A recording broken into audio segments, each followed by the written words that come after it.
esteja convosco. Ele está no meio de nós. Proclamação do Evangelho de Jesus Cristo segundo Mateus. Glória a vós, Senhor. Naquele tempo, quando souberam da morte de João Batista, Jesus partiu e foi de barco a um lugar deserto e afastado.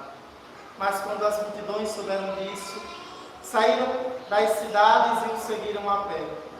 Ao sair do barco, Jesus viu uma grande multidão, encheu-se de compaixão por elas e curou os que estavam doentes. Ao entardecer, os discípulos aproximaram-se de Jesus e disseram: este lugar é deserto e a hora já está adiantada. Despede as multidões para que possam ir aos povoados comprar comida. Jesus, porém, lhes disse: eles não precisam ir embora, dai-lhes vós mesmos de comer. Os discípulos responderam: só temos aqui 5 pães e 2 peixes. Jesus disse: trazei-os aqui. Jesus mandou que as multidões se sentassem na grama.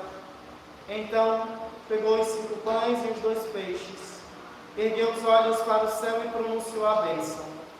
Em seguida, partiu o pão e deu aos seus discípulos. Os discípulos os distribuíram às multidões.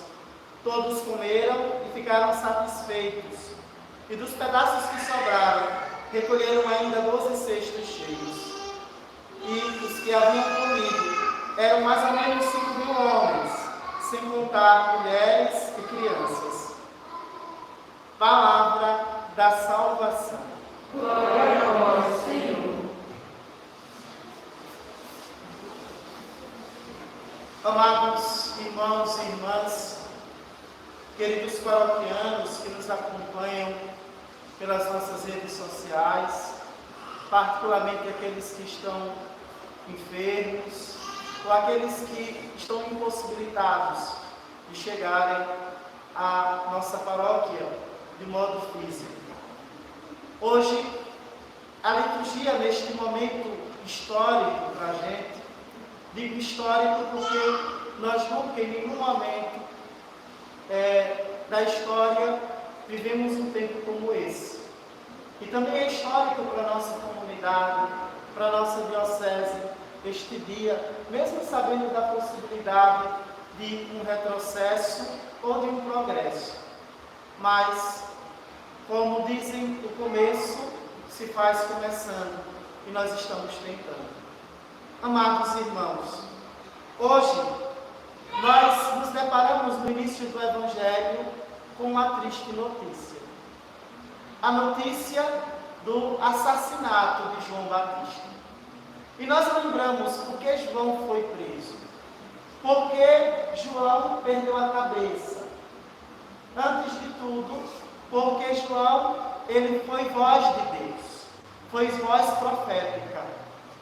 E o Evangelho ele inicia falando aqui da morte de João. E logo que Jesus ficou sabendo da morte de João, diz o texto bíblico que Jesus pegou a barca e foi para um lugar deserto. Permita que façamos esta reflexão hoje, partindo do Evangelho de Mateus. Nós já conversamos muitas vezes e sempre falamos a respeito da figura da barca, da figura do mar ou do rio, da figura de Cristo enquanto aquele que caminha, que navega sobre a morte. O mar aqui representa sempre a morte. E Jesus está na Galileia a anunciar o Evangelho. Quando Jesus recebe a notícia da morte, diz o texto bíblico que Jesus imediatamente ele partiu e foi de barco para um lugar deserto e afastado. E o que Jesus normalmente ia fazer nos lugares desertos e afastados? Falar com o Pai. Entrar em uma maior intimidade com o Pai. E poder ali recuperar as suas energias com seus discípulos e continuar a missão. Mas por quê? O texto de hoje faz questão de colocar que Jesus, ele um lugar deserto, para dizer que mesmo diante da tristeza da morte de João, seu primo, aquele que veio preparar o caminho, João, ele não morreu. A morte não tem poder sobre João, porque Cristo caminha, navega sobre a morte. Mas Cristo, ele só não somente caminha sobre a morte, como Cristo, ele sacia a nossa fome do céu, a nossa fome de Deus. E nós somos sedentos do céu, nós temos fome de Deus. Sem Ele, nós ficamos desnutridos, sem Ele, nós morremos, sem Ele, nós não temos força. E é disso que o Evangelho de hoje vem falando. A multidão, ao menos, fica sabendo que o Senhor vai para um determinado lugar. E a multidão, ela segue e vai ao encontro do Senhor a pé, saindo de cidade em cidade, vai ao encontro do Senhor. E lá chega primeiro do que ele. O que significa que a comunidade que segue a pé e Cristo que navega, vai a barco. Significa que nós, nesta vida, somos peregrinos. Nesta vida, nós caminhamos. Mas nesta vida, só quem navega sobre a morte e só quem nos dá o verdadeiro alimento que nos dá vida é Jesus Cristo. Nós, em nós mesmos, não podemos alimentar a ninguém. Nós, em nós mesmos, carregamos a morte. Mas nele nós encontramos a vida. Nele nós encontramos a felicidade que o mundo não pode nos dar. Talvez, muitas vezes, achemos que podemos encontrar felicidade em tantas coisas. Nestas últimas semanas do tempo comum, o Senhor tem nos falado o quanto muitas vezes nós somos tolos. O quanto nós temos trocado bijuteria por verdadeiras joias.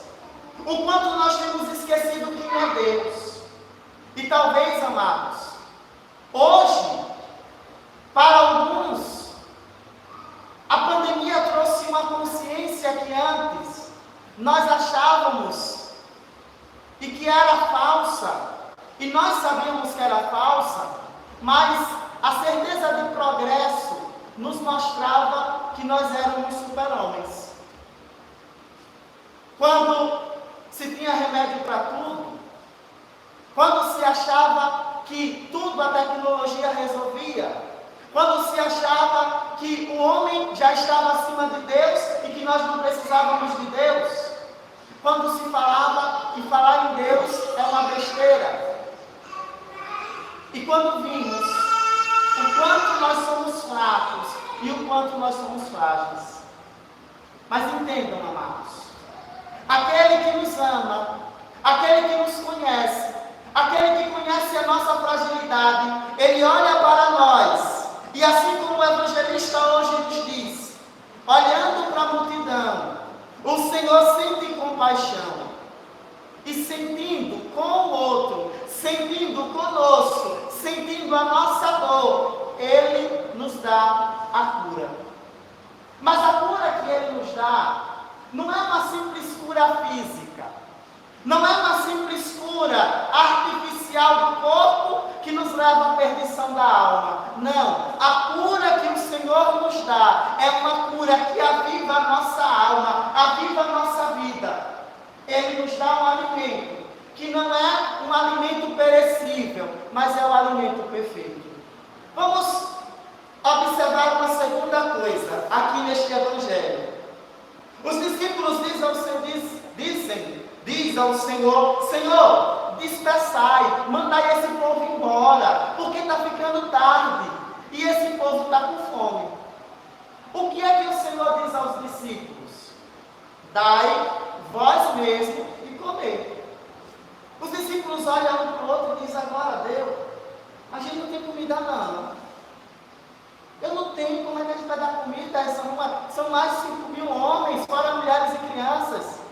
Senhor, nós não temos comida.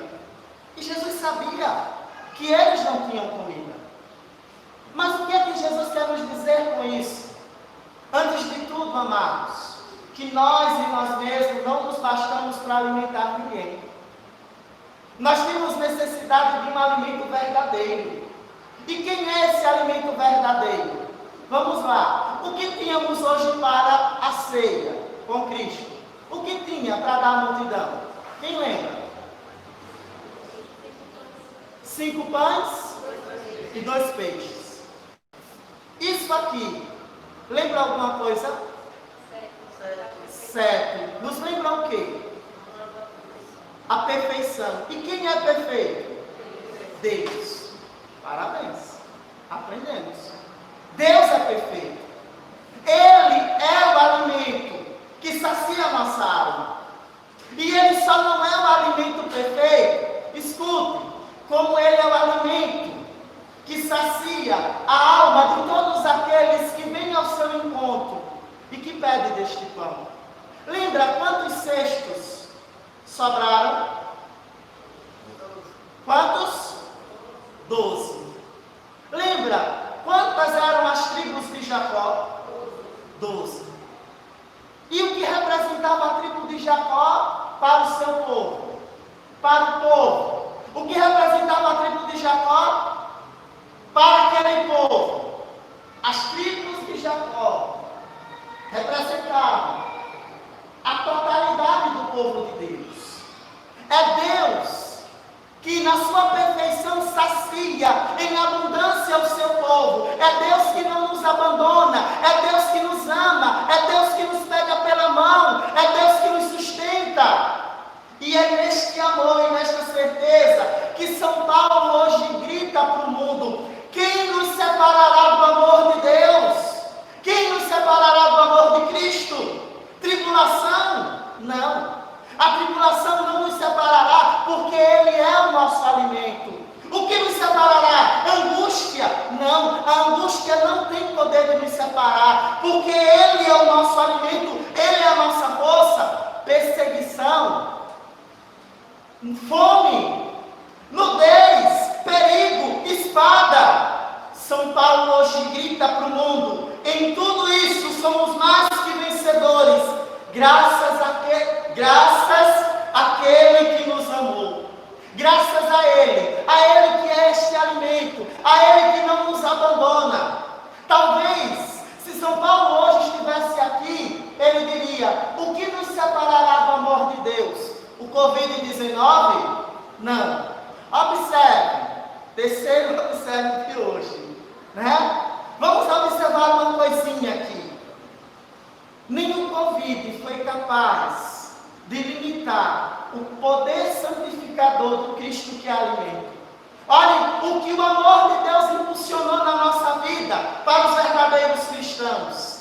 Ele transformou a nossa casa e elevou em cada casa o seu monte e transformou na sua morada e nos amou e cuidou de nós e zelou por nós. Padre, e aqueles que adoeceram? O Senhor cuidou. Padre, e aqueles que morreram? O Senhor cuidou e só não cuidou, entregou e devolveu a eles e deu a eles o poder da eternidade e agora gozar de um poder e de uma glória que antes nunca visto, nunca pensado. Aqueles que partiram imaginavam em viver. Ele vive, e se Ele vive, a morte ela não tem poder sobre nós. Se Ele vive, nada nem a morte pode nos separar deste amor, desta grandeza. É por isso que o Senhor, no profeta Isaías, hoje nos convida: vinde e comamos sem paga. Nós não precisamos diante de Deus pagar nada. Diante de Deus nós somos entregues. Diante de Deus, quando entregamos a nossa vida, nós somos fortalecidos. Ele não nos abandona, ainda que estejamos nos sentindo só. Ele não nos deixa órfãos. Ele está conosco. Ele está no meio de nós. Entendem, amados? O amor de Deus, este amor que em nenhum momento nos abandonou, que em nenhum momento permitiu que as nossas igrejas ficassem vazias. Do contrário, Ele encheu novas igrejas. Ele devolveu a fé e Ele entrou no coração daqueles que balançados estavam, daqueles que gritavam, daqueles que clamavam. Em nenhum Senhor nos abandonou. Olhe, como é bom ter esta certeza, ter a certeza de que conosco Ele continua caminhando sobre a morte, conosco Ele continua fazendo a refeição, conosco Ele continua se dando em alimento, ainda que seja espiritualmente em nossas casas, ainda que seja fisicamente nesta igreja. O Senhor se imola e o Senhor se derrama e o Senhor vem ao nosso encontro. Ainda que não sintamos, ainda que não tenhamos consciência, Ele não se cansa de se imolar e de se derramar pela nossa salvação. Por isso, amados, que possamos hoje, diante do Senhor, dizer: vós abris a vossa mão e saciai os vossos filhos. Saciai também, Senhor, o meu coração. Saciai a minha vida. Vinde, Senhor, sobre todo o meu cansaço. Hoje, amados, diante desta palavra, eu não posso deixar de falar para essas duas famílias. Primeiro, falo com a minha irmã Jo, da equipe de Nossa Senhora, que hoje celebra o 7º dia do seu pai. E também falo com o João Heraldo, que está aqui, a sua mãe, que há 7 dias perdeu o seu pai, né? E como é difícil, né? Principalmente diante de toda a situação, e neste mês talvez ainda seja um pouco mais complicado, o mês que nós dedicamos ao nosso pai, com tanto zelo e com tanta luta, é difícil perder. Eu sempre digo, conceituar a perda de um pai ou de uma mãe, eu não consigo, porque realmente deve ser muito difícil. Mas o que não é difícil, e é isso que nós precisamos entender, o que não é difícil conceituar é o amor de Deus, ainda quando estamos anestesiados pela dor. Este amor, ele não se separa de nós. E esta é a nossa fé. Cristo vive. E se Cristo vive, e se essa nossa fé, e nós acreditamos que Ele vive, a morte, minha gente, por mais medo que ela nos faça, ela não tem poder sobre nós. Ela pode matar o corpo, mas a morte, ela não pode matar a alma, a não ser que eu permita, em vida, que ela seja morta pela minha falta de fé. E aí, outro 7º dia, é o do José Glaristo, que a Ângela pediu lá da comunidade do Sagrado Coração. É difícil. Como eu falei, é a esperança em Cristo. É essa que nos sustenta. É essa que nos fortalece. E é nele que nós devemos colocar a nossa esperança. Nós nunca entenderemos a morte. Ainda que estejamos em cima de uma cama há tantos anos, eu acredito, e eu conheço a Jo, e sei o trabalho que deu o pai diante da cama, diante de tanto tempo ali, os cuidados, o zelo, mas aquele trabalho diante do amor e do carinho não era nada. E talvez de um modo, desculpe dizer, Jo, egoísta, se você pudesse, até 100 anos você cuidaria do seu pai. Mas a gente precisa sair de nós mesmos e entender que nós não somos donos da vida e que nós não podemos aprisionar a vida. Nós não nascemos para este mundo. Nós morreremos. E nós só entenderemos a morte diante dele. Como eu digo e repito, eu não consigo mensurar aqui o tamanho da dor de ninguém. Só sabe o tamanho da dor de perder alguém que já perdeu uma pessoa. E não adianta dizer, eu já perdi o meu pai, eu sei o que é isso. Você não sabe. Você sabe o que é perder o seu pai. Mas a experiência que você teve de seu pai é uma. A experiência que eu tenho com meu pai é outra. E a dor que eu posso sentir, graças a Deus, o meu pai vive. É uma dor que eu não desejo a ninguém sentir. Agora, amados, que possamos ligar o nosso farol e que possamos olhar para aquele que é o verdadeiro farol, que é aquele no qual nós caminhamos. E como peregrinos, este povo que vai ao encontro do Senhor, que possamos nesta vida continuar correndo, indo ao encontro do Senhor, até que definitivamente Ele venha. Deus tudo pode. Eu tenho aprendido isso com o grupo da mãe que ora pelos filhos.